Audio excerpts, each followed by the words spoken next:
Please cross-reference the earlier Harmontown where Dan can't tell a joke. I don't know how to tell a joke. Is that right? Have you heard the one where Dan tries to tell the duck joke? I can't tell jokes either. I can't do street jokes. What's the duck joke? Oh, I'll tell you. There's a guy walks... Okay. Dan Harmon can't tell jokes. I have the same problem. All right, there's a guy that walks Okay, Dan, before you start. Hang on. I'm not trying to ice you like a field goal kicker right now. Kumail, for you, and for those of you that are coming in late to this party, I want you to... You've told this joke a bunch of times. I want you to... non-ironically, tell it as straight and as simple. I'm going to. Yeah, okay. Do a joke. Just tell us the joke. Yeah, just take it right across the goal line. Dan Harmon now presents the duck joke. Okay, so this guy goes into a whorehouse, and he goes to the matron of the, and he wants a whore for money, and he says, I only have $1.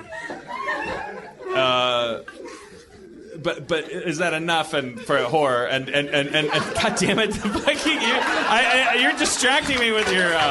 We'll be right back for more Dan Harmon tells the duck joke. There's details. The person says, the owner of the whorehouse says, the matron. The matron says, for $1 you get a duck. You get this duck. Okay, that's all you get. And he goes, okay, and he takes it upstairs. And he comes back down later, and with the duck, and he gives the duck back, and he says, "I had a wonderful time. That was great duck. That was a great duck sex session." And he leaves, and he may mutter something about, "Man, I got to come back," because then he does the next day. It doesn't matter that he said, but there's he comes. So much unnecessary detail. I know, but he does. He comes. And now. The shocking conclusion of Dan Harmon tells the duck joke. So he comes back. He comes back the next day, and he's got his $1. He's all excited. He's like, yeah. I didn't even bother to bring more because fuck that duck. Oh no! Wait. And then so he put. When I say conclusion, I mean the conclusion. And he goes like, "I'll have the duck, please." And she gives him the duck, and he didn't. I fucked one thing up. He didn't give her $1 yet. He just came. He just did that. He just came bounding in and said like, I'll have the duck, please." And the matron gives him the duck. He goes upstairs. He comes back down. And she says, "That'll be $7." And he goes, $7? It only cost $1 yesterday. And the prostitute matron says, "Yesterday's duck." Fuck! God damn it! It feels. Wait! Shit! Wait! Fuck! Hold on! This is excruciating. It feels like you're coming up with the joke as you're telling it, and also learning the English language. He comes down, he gives back the duck, and she says, "That'll be $7." And he says, "This duck." He says, "This guy writes TV comedy for a living." He said, "Okay, I figured out how to word it." He says, okay. He hands the duck back, and he says, "Here's the duck back." And Wait, why did he give the duck back? Because this is the next day. Kumail. He doesn't have the duck yet. What do you mean? He took it upstairs. He had sex with it. The second day? Yeah. He paid $7. He paid the $7. No, he didn't pay the $7. He's coming down with it. It's pay afterward. Okay, it's one of those pay afterward whorehouses. Go ahead. So he gives the duck back. The whole prostitution industry is based on trust. So there's only one door to the whorehouse, and it's a small town, and it's not worth it. Like to try to. You'll be blacklisted from not me. The matrons talk to each other. If the whores don't have trust, what do they have? Yeah. this is a region of the country and a time in our history when prostitution isn't like it's not respectful to women, but it's also not like as frowned upon as an industry, and therefore there is more oversight. Okay, so he brings the duck down on the second day.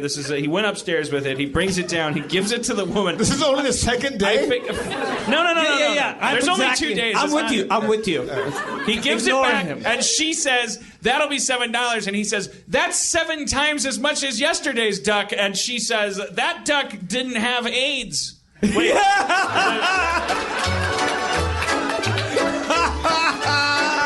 That was Dan Harmon tells the duck joke. A worth the wait production. You should have said, "This duck doesn't have AIDS." No, but why is it more expensive then? Because it doesn't have AIDS. Oh, right. You don't want to fuck the AIDS duck. Right. You don't want to fuck the AIDS duck. Wait, no. So he says this. This duck. I had her say that duck. Okay. The joke goes like this: a guy goes to her house. Okay, so the guy goes, "That duck didn't have AIDS. It was so cheap." No, and she goes, "This duck doesn't have AIDS." He's like, "Oh, okay, I get it." A guy goes to a whorehouse. He says, "All I have is $1. What can I get?" You can't get much. And she hands him a duck, and he goes, "A duck." And he goes, "That's all you get for $1." He goes upstairs. He comes back down. He goes, "You know what? Not bad." He comes back the next day, and he says, "I'll take the duck again." So he goes up, fucks the duck, comes down, and she goes, "That'll be $5." And he goes, $5. It was $1 yesterday. He goes, "Yeah, but this duck doesn't have AIDS." Yeah.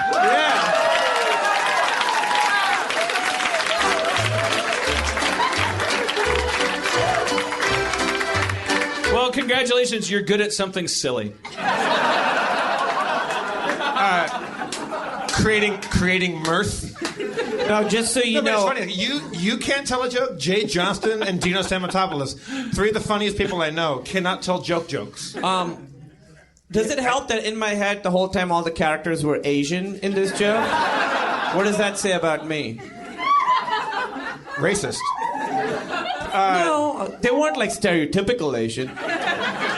But you're saying that you're not good at telling the straight jokes as well? No, I can't do. I think I'm doing a good job, but at the end nobody laughs, and then I have to up it. I have to say, the most nervous I think I ever get in the year is telling a joke, and even doing that just now, the joke I know. That was great. It's nerve-wracking. It raises my heart rate goes up. My left hand starts to. Because if you say tingle. one wrong thing, you can. That's the thing that fucks me up. Like I end up off-roading because I'm trying not to drive wrong. I'm like I get really nervous. But you get bogged down in miscellaneous and extraneous detail. Well, because I'm. My favorite part, I have to say, is when the guy comes in for the first time and he says, "I want to buy a whore for money." I think the for money detail was probably fine. Well, I wasn't. Yeah. Also, matron, I liked matron. Matron was good. That was a great detail. Did you mean madam?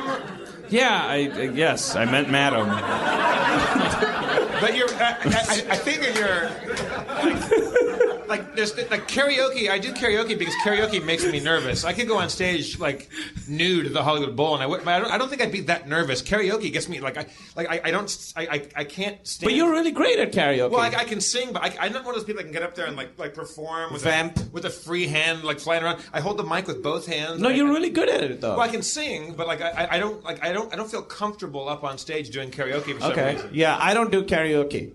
I'm not good at it. I can't do it. But stand-up, I do, and I tell jokes, but only if it's jokes I've written. I can't do other people's songs or tell anything. somebody else's joke. No, I'm kidding. Okay, there's a guy, he goes to the whorehouse, and there's only one door in the whorehouse.